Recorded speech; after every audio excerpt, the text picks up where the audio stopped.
Don't you ever feel like someone is following you? Or do you ever feel like you're not safe anywhere? Or how about feeling the horrors of working at a coffee shop late at night?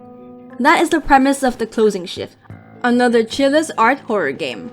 Instead of their usual horror tropes that were usually focused on ghosts and the paranormal, this game instead goes for something that is a little bit more real. This title puts you in the shoes of a girl who works as a coffee shop employee that starts being stalked after helping a person find their missing phone. This simple and innocent act of kindness then turns into a nightmare as she starts to get stalked by this very obviously unhinged person. I mean, look at him, being shifty in the dark over there. Sir, why are your eyes like that? The game takes place over 5 different nights. Each night you must serve customers their coffee orders. And let me tell you, this game really shows us the horrors of working in the service industry all alone. Like having to manage different orders of people coming through. Speaking of people coming through, you'll meet a variety of random individuals while working at this place. From tired businessmen to high schoolers who clearly should be home right now since it is a school night. And it's very, very late. And there's also this guy who shows up and yeah, that's a thing. Sir, this is a respectable establishment. Can you please put your shirt back on? Put your shirt back on. Another thing about the game is having to constantly check the board for the ingredients and hoping not to mess up any of your orders really just gives it a lot of anxiety. You want a caramel macchiato? Here, salted caramel, come right up. Why do you want 2 cartons of milk, sir? Sir, are you okay? Maybe the real horror was working as a late-night coffee shop barista all along.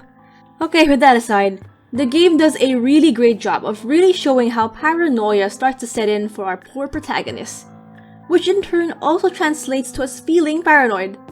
It starts with just seeing pictures of our character through the coffee shop window, which then just spirals into being constantly suspicious of any shady person that enters the coffee shop.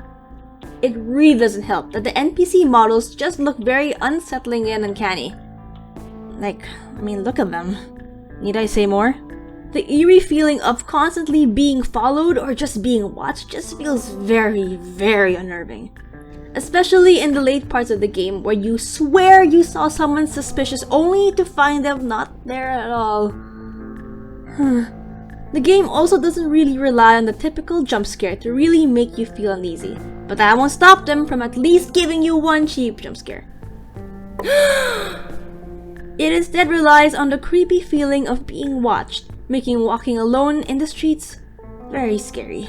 The feeling of being in danger constantly just feels very unnerving. We're definitely not into the idea of feeling always in danger a lot of the time. We even dream about this looming danger. The feeling of helplessness, of having to fulfill orders while being suspicious of everyone. Everywhere you look, nowhere is safe.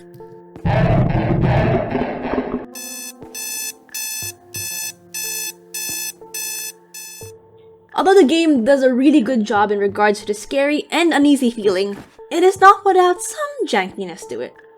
Some of the NPCs move in very weird ways. Some move legs first, while others just move way too fast. Just like our senpai here. Just like whoa, look at our senpai go! He's been zooming all over the place since... At least close the door, senpai! And he just phased through his car. Yep, there he goes. Another part of the jankiness seems to be the way the vehicles were animated. They just zoom in and out through the parking lot at high speeds, and it honestly just feels very funny looking at it. There was one time where the game bugged out and one of the cars just started spinning in the parking lot. Look at it go! Woo!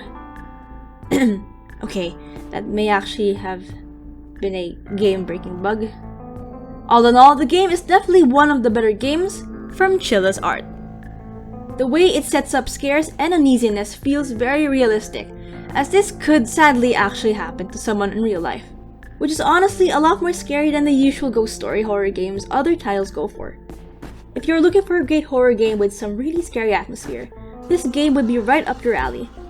Just don't linger too long in that alley because he will find you, sooner or later.